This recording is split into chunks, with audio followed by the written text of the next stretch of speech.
Hello po, kumusta po kayong lahat? So ngayon po ay nagsakay po ako ng public bus. Ayan, pakita ko po sa inyo. Ayan, yan po ang parang guide ng ano nila, ruta. Ayan, zoom ko lang kasi maliit. Nasa harap po ako ng pintuan.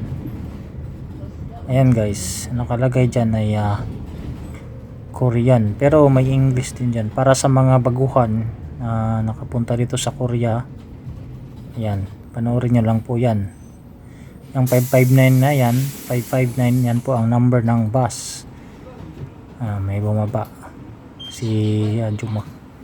Tinan mo lang high tech yung pintuan nila parang train yung guys, yung pintuan nila automatic mag-open tsaka sarado.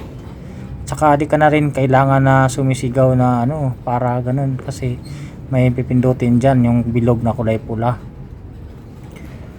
Ayan. So yung nakasulat dyan ay Korean, English at saka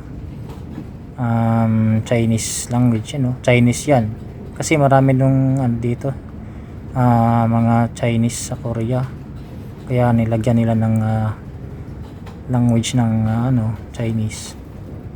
Ayan. Tapos yan Korean yan nabago na. Pabago-bago yan guys. English, Korean, Chinese na language. Ayan Korean na naman siya.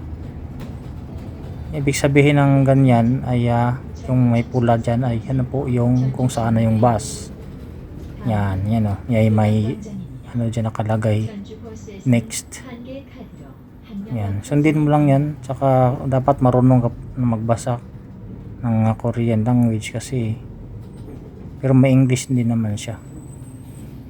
Yan pabago-bago yan siya. Yan. Tsaka yung pula na yan yung sinabi ko kanina na pindutin nyo lang po yan pag bumaba kayo. Yan may nakalagay yan na stop. Yan. Pinasumigaw na para kasi pipindutin mo lang. High-tech yung bus nila dito guys. Saka pwede rin ATM yung para swipe mo lang pag magbayad ka. Hindi na kailangan na may sukli. Kung coins naman dapat sakto yung ibayad mo kasi hindi na magbigay ng sukli yung driver. Ayan yung upuan. Pwede naman tumayo pero maraming bakante. Ayan may free wifi pa. Public nila na bus. Ang ganda may malakas yan. 5G yan 5G wifi ang lakas. Ang ganda. Malakas pag sa kahit saan napunta may free wifi naman. And guys, thank you for watching. God bless us all. Thank you.